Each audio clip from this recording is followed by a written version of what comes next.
자, 여러분, 우리 이걸 한번 비교해 볼까요? 그게 뭐냐면 이겁니다. 하나님께 반역을 저지른 사탄과 선악과 범죄를 저지른 아담과 하와의 공통점이 무엇일까요? 그게 무엇일까요? 먼저 둘 다 피조물인 주제에 창조주가 되려고 했습니다. 맞죠?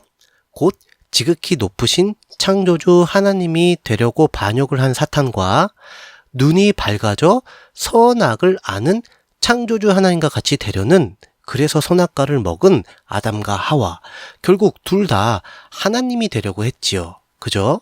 그리고 이러한 범죄를 저지르게 된 공통 분모는 바로 뭡니까? 교만이었습니다.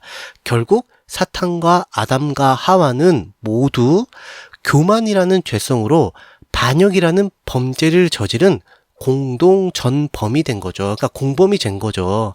하나님의 공의 앞에 영원불변한 지옥 형벌을 받아 마땅한 도찐 개찐이 돼버린 겁니다. 그 셋이. 그런데 여기서 우리가 주목해야 할 부분이 있습니다. 그것이 무엇이냐?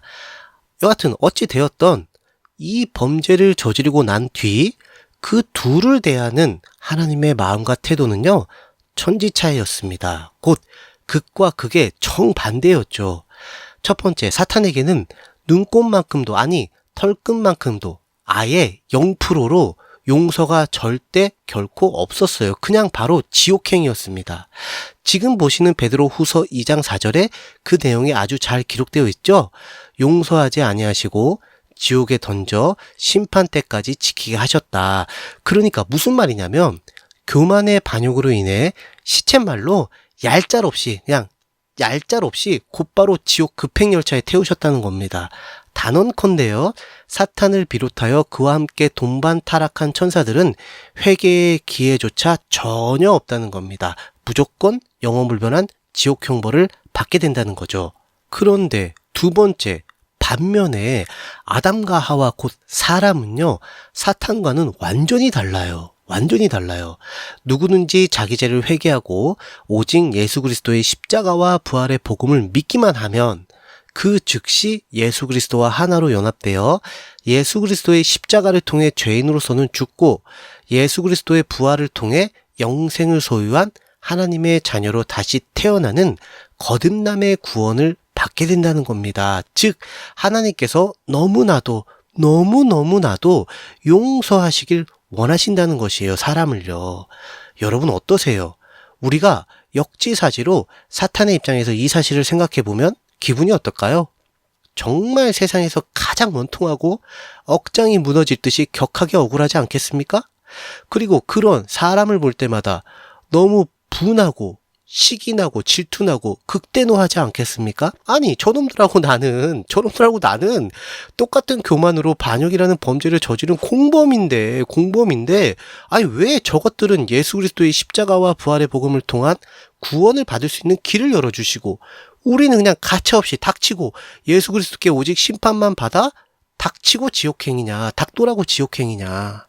그 이유가요, 바로 지금 보시는 창세기 1장 27절에 정확하게 기록되어 있습니다. 뭐냐면 사람은 하나님의 형상과 모양대로 창조되었기 때문이에요. 이게 무슨 말이냐면 성삼위 하나님, 곧 성부, 성자, 성령이신 하나님께서는 서로 전인격적인 관계를 가지시잖아요. 신학적인 용어로 이거를요, 관계적 삼위일체라고 하는데요. 뭐 이런 어려운 단어 듣고 잊어버리셔도 돼요. 예. 근데 중요한 건 뭐냐면 상호 간에 전인격적인 관계를 가지시는 삼위의 하나님이시라는 겁니다. 성부, 성자, 성령께서 전인격적으로 관계를 가지신다고요. 영원부터 영원까지. 따라서 그 형상과 모양대로 지음받은 사람 역시 하나님께서 전인격적인 관계를 가지시려고 창조한 그 목적을 가진 피조물이라는 거예요.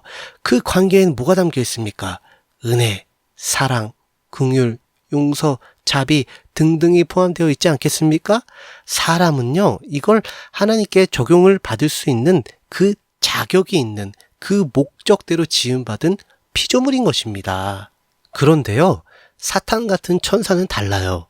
얘네들은 그냥 영적인 도구일 뿐이에요. 그냥 하나님의 도구일 뿐이에요. 하나님과 전 인격적인 관계를 가질 수 있는 존재가 아니라 그냥 하나님께서 어떤 일을 위해 만들어서 사용만 하는 도구일 뿐이에요.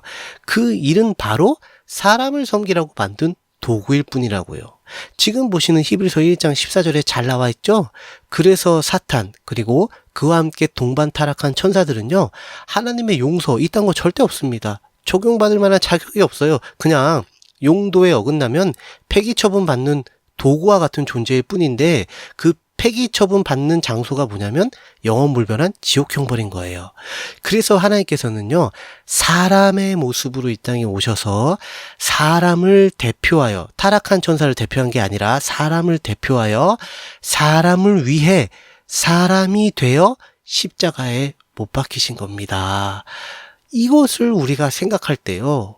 우리 다윗처럼 제가 개인적으로 너무나도 좋아하고 사랑하는 다윗처럼 이렇게 고백하는 것이 마땅하지 않겠나요? 어떻게요? 여호와여 사람이 무엇이기에 주께서 그를 알아주시며 인생이 무엇이기에 그를 생각하시나이까. 사탄과 함께 영원불변한 지옥 형벌을 받아도 마땅할 응당 아무런 할 말도 없는 그러한 죄인이었던 우리를 위해 우리와 같은 사람이 되셔서 십자가를 지심으로 지옥 형벌을 대신 받아주시고 해결해 주신 영원한 죄사함의 길을 열어주신 하나님의 어린 양 예수 그리스도께 그리고 그분을 보내주신 하나님 아버지께 세세 무궁토록 홀로 영광이 있을지어다. 아멘. 자, 그러면 계속해서 신앙의 관점으로 오늘 본문을 살펴보도록 하겠습니다.